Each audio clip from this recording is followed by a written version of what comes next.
I remember the exact moment my life shattered into shards of betrayal. She and I had been married for 8 years, and I honestly believed we shared an unbreakable bond. Yet, on a rainy Saturday afternoon, everything that once felt certain collapsed under the weight of a single text message. It happened when I was rummaging through our shared laundry basket, pulling out socks to match and folding t-shirts into neat piles. My phone buzzed with a notification from a number I didn't recognize. The text said, "We should talk about your wife." My heart froze and confusion set in. I thought it might be some sick joke, perhaps a spam message aiming to scam me. But something about the wording, about that foreboding urgency, compelled me to reply. Soon enough, I learned that my wife had been sneaking around with one of her coworkers, an affair that had apparently lasted for weeks. In that moment, my brain surged with denial, then rage, then a miserable acceptance that my life was about to change forever. It felt as though a trapdoor opened beneath me, leaving me free-falling into an abyss of heartbreak and disbelief. I confronted her that night. When she came home, drenched from the rain, I asked her point-blank if there was something she needed to tell me. Her eyes darted nervously, her posture stiffened, and I could almost taste her fear in the stale air between us. She mumbled a denial at first, trying to dismiss my accusation as some misunderstanding. But as I brandished my phone and read out the messages, her face turned an ashen gray, eyes wide with a potent mix of shock and guilt. She whispered my name in a broken, tremulous voice, as if begging me not to detonate the fragile shell of our domestic life. In the silence that followed, the pounding of my heart sounded like a drumbeat. I demanded answers. How long had this been going on? Where they met? Why she did it? What it meant about us? She broke down, sobbing, tears streaming in messy torrents, and confessed that it started as a harmless flirtation, then escalated. I felt my world tilt off its axis. I stared at the woman I once believed was my soulmate, feeling both furious and strangely numb, as though a part of me had died the moment I heard her confession. After her admission, she didn't stop weeping for hours. The constant sniffling and hiccuping filled the house, as if this avalanche of remorse might wash away her guilt. I sat there, stone-faced, remembering every anniversary dinner, every inside joke, and every promise we had made. The betrayal corroded all those memories, turning them bitter. She reached out to hold my hands, but I recoiled as if her touch were poison. "I'm sorry," she kept repeating, her voice raspy and desperate. I was too consumed by anger to respond. My pride, my dignity, my trust, all of it had been stomped on, and no words of apology would soothe the inferno raging within me. Eventually, she retreated to the bedroom, leaving me on the living room couch with my spiraling thoughts. I tried to process the reality. My wife, the woman I had loved so fiercely, had been intimate with another man. It was a betrayal, not just of the vows we took, but of the sanctity I had placed in our bond. I felt violated in ways that language couldn't capture. That night, I didn't sleep. My mind kept replaying scenarios of her and him together, fueling my fury to unimaginable heights. The next morning, she came out of the bedroom, eyes swollen and red, hair disheveled, looking every bit as miserable as I felt. Her voice trembled when she spoke, pleading for me to give her a chance to explain everything in detail, to let her show me how sorry she was. I wanted to lash out, to scream at her for tearing apart the fabric of our marriage. Instead, I stared into her tear-filled eyes, searching for some sign of the woman I had once adored. In that moment, I realized that a certain part of me would always care about her. Love, after all, doesn't vanish overnight. But the rage burning inside me far outweighed any lingering affection. She tried to approach, perhaps hoping for some absolution. I stepped back. I told her I needed time, and that if she truly respected me, she would respect my need for space. She nodded, her face contorting in anguish. The sense of powerlessness I felt was overwhelming. My life was unraveling, and I didn't know how to stitch it back together. The only certainty I had was that I couldn't simply forgive and forget. Trust, once shattered, can never be glued back perfectly. I spent the day wandering around the city, trying to distract myself from the suffocating realization that my marriage was a lie. Every place I went seemed to remind me of moments we'd shared. A cozy cafe where she and I once laughed over lattes, a bookstore aisle where we picked out novels to read together, a park bench where we held hands on a sunny afternoon. Now those memories were stained with her betrayal. My phone buzzed intermittently with messages from friends and family, most of them innocuous or oblivious to the bomb that had just gone off in my personal life. Eventually, I shut off my phone, not wanting to face anyone or anything. I felt an odd combination of heartbreak and cold resolve. I wondered if I'd ever be able to let her into my heart again. Yet an even louder thought began rattling in my mind. Maybe I shouldn't. Maybe I should do something that would burn this entire fiasco into her memory. Make her regret her betrayal in a way she would never forget. The notion of revenge was intoxicating, a cruel balm for my wounded pride, and from that point forward, I decided I would not settle for half measures. When I returned home, the house was quiet. She was sitting on the sofa, staring into a blank television screen, her face blotchy from hours of crying. She glanced at me with an expression that was part fear, part hope. I gave her nothing to hold on to, just silence as I walked past into the kitchen. The entire evening played out like a twisted pantomime. She would hover a few steps behind me, biting her lip as though wanting to speak, then back off when she realized the futility. Finally, after I had fixed a simple dinner for myself and eaten in stony silence, she mustered the courage to speak. She said she wanted to show me the text messages between them, to prove there was nothing more, that it was just a few stolen encounters and emotional indiscretions. I could see how desperately she wanted me to read them, perhaps hoping to minimize the damage by revealing the details. But the truth was, I didn't need more evidence. I didn't need to see the extent of their lust or their whispered promises. The fact that she had to prove anything only hammered in how deeply she had betrayed me, so I simply refused. For the next few days, we coexisted under the same roof like ghosts haunted by our own regrets. She tried to salvage our marriage, offering to attend counseling, to quit her job if necessary, and to devote herself entirely to regaining my trust.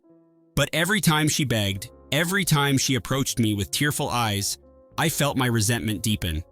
There was a dark part of me that relished her desperation, as if her torment was a suitable punishment for the betrayal she had committed. Yet, I knew I couldn't live in this limbo forever. Eventually, she left the house to stay with her sister for a while, hoping that space and time might cool my anger. Instead, it gave me the isolation I needed to start plotting. I reached out to a lawyer friend purely for advice at first. I needed to understand what divorce proceedings might look like, how property division and finances would be handled. But an idea started forming in my mind, a plan that would not only extricate me from this toxic situation, but also leave her with a lasting reminder of her treachery. I was no saint, but at that point, I was too broken to care. I spent hours methodically going through financial records, property deeds, and shared investments. This was the less dramatic side of revenge, the cold arithmetic of ensuring that I would come out of this with a solid foundation, leaving her with the minimum possible. One evening, I checked our joint savings account to discover that she had been funneling money into a separate account, possibly to prepare for a life without me. Perhaps this was part of her guilt, or maybe it was just practicality. Either way, it felt like a second betrayal. Rather than confront her right away, I collected evidence, screenshots, bank statements, any paper trail I could find. When she texted me, wondering how I was doing, I responded with polite but distant messages, the kind that might lull her into thinking I was open to reconciliation. In reality, I was fueling a slow-burning vendetta. My days blurred together, a haze of heartbreak and malevolence. I lost track of time, often waking in the middle of the night drenched in sweat, replaying her betrayal in my head. But with each sunrise, my determination to see this through only grew stronger. The stage was set for a reckoning. Finally, we arranged to meet. She showed up at the house one afternoon, her eyes brimming with fresh tears. She confessed that she had ended the affair and wanted nothing more than to restore our marriage. She told me she loved me, that she hated herself for hurting me, and that she was willing to do whatever it took. Her trembling voice, her shaking hands, and the raw emotion on her face would have moved me once. But the time for compassion had passed. I told her I would consider counseling, that maybe we could try to fix what was broken. I saw a flash of relief in her eyes, a glimmer of hope. She hugged me, sobbing into my shoulder, and for a fleeting moment, I almost softened. Then I remembered the texts, the separate bank account, the nights I lay awake picturing her with another man. My resolve hardened again. I told her we needed to take things slowly, that I needed her to sign some papers I'd put together, temporary agreements about finances and living arrangements while we worked through our problems. She blinked in confusion, but I assured her it was just a formality to keep things organized. She agreed, and in that moment, I knew she was mine to destroy. In the weeks that followed, I played the role of a husband tentatively seeking reconciliation. We attended a few counseling sessions, sat through awkward dinners, and tried to find some semblance of normalcy. On the surface, it looked like a fragile attempt to rebuild. Underneath, I was collecting signatures, transferring assets, and documenting every sign of her guilt to ensure she wouldn't contest my claims later. It wasn't just about money, it was about leaving her with nothing to salvage except a tattered sense of regret. Whenever she asked about the legal documents, I gave vague explanations about protecting both our interests. She seemed too consumed by guilt to question me seriously, too eager for redemption to realize I was setting her up for a crushing blow. Sometimes I caught myself wondering if my actions were too cruel, but then I remembered the humiliation I felt when I discovered her affair, the nights I spent seething with anger, the numbness that crept into my bones every time I looked at her. Revenge had become my lifeline, the only tangible path I saw toward reclaiming my self-respect. And so, I continued orchestrating the end of our marriage, step by calculated step. The day came when I finally revealed my hand. She was at the dining table, sorting through some old photos of us, looking hopeful and nostalgic.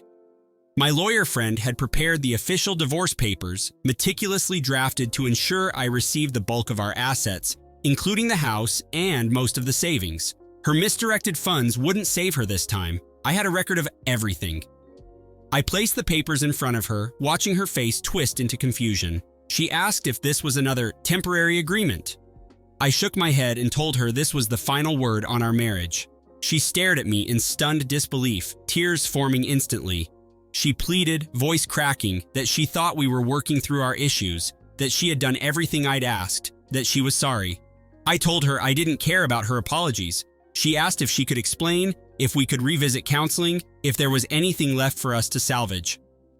My silence was answer enough. I had no interest in compromise or understanding. She had made her bed with another man, and she would lie in it alone. This was the end. She collapsed onto the floor, wailing as if her entire universe had been ripped away. I had never seen her so broken, and for a moment I felt an unsettling pang of sympathy. Then I remembered what she had done, and that sympathy withered. She asked if we could at least talk it through, if I could find it in my heart to forgive her. I told her forgiveness was not on the table, and that she should have considered the consequences before she slept with another man. She crawled to my feet, clinging to my pant leg, begging me to show mercy. I looked down at her, recalling the times she had lied to my face, the times she had acted as though nothing was amiss. In those moments, I realized how far she had fallen from my respect. I stepped back, leaving her hunched over in a pool of tears, and reminded her that the clock was ticking on those divorce papers. If she refused to sign, I warned that I would take legal action to ensure I got everything I deserved, and that she would end up with nothing. The mention of more loss seemed to drain the last of her defiance. Over the next week, she bombarded me with messages, calls, and voicemails. She tried to reach out to friends and family to intervene, to convince me to give her another chance. But I had already told my side of the story, and most of them understood why I was doing what I was doing. A few friends tried to play mediator, urging me not to make a hasty decision, but my mind was made up. I had spent countless nights wrestling with my sorrow and anger, and this path seemed the only remedy for the injustice she had inflicted upon me. Eventually, she signed the papers. She showed up at the front door one evening, tear-streaked and holding the documents. She didn't say a word as she handed them to me, and I didn't offer any comfort. My heart felt hollow, but also strangely relieved. This was the final piece of my retribution. I told her she had a week to collect her belongings and leave the keys. She nodded, defeated. She asked if, after some time, we could ever speak again, or at least be civil. I told her that trust was a delicate thing, and once shattered, it stayed in pieces. I expected to feel triumphant, maybe even vindicated. Instead, I felt an emptiness that gnawed at me every waking hour. Yes, I had stripped her of everything she had once taken for granted, her security, her marriage, even her dignity. But revenge, as they say, rarely tastes as sweet as one imagines. I found myself standing in the living room, staring at old photographs, remembering better times. There was a moment when I wondered if I had gone too far, if I had allowed my pain to transform me into something cruel and unforgiving. Yet, every time my thoughts veered in that direction, I forced myself to recall the anguish of betrayal, the sleepless nights, and the humiliating realization that I was just another fool who had been deceived. For a brief second, I considered seeking therapy for myself, to process the bitterness that still lingered. But pride got the better of me, and I convinced myself that I would handle it on my own. Perhaps, deep down, a part of me knew that letting go of the anger would mean accepting the vulnerability that comes with heartbreak. And I wasn't ready to face that, not yet. In the end, she packed her belongings and left the house, tears staining her cheeks, a hollow apology on her lips. I shut the door behind her, locking out every memory that once defined our life together. If I expected a sense of completion, it didn't come. What settled in its place was a quiet finality that felt both liberating and lonely.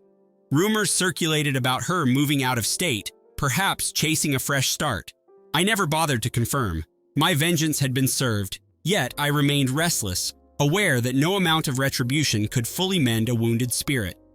Some nights, I still wake up drenched in regret, haunted by the possibility that I lost a piece of my soul in punishing hers. Perhaps that is the cost of refusing to forgive, a permanent scar that never truly fades. But each time doubt creeps in, I recall the piercing pain of betrayal, and I tell myself this was the only path. For better or worse, it is the one I chose, forever sealed.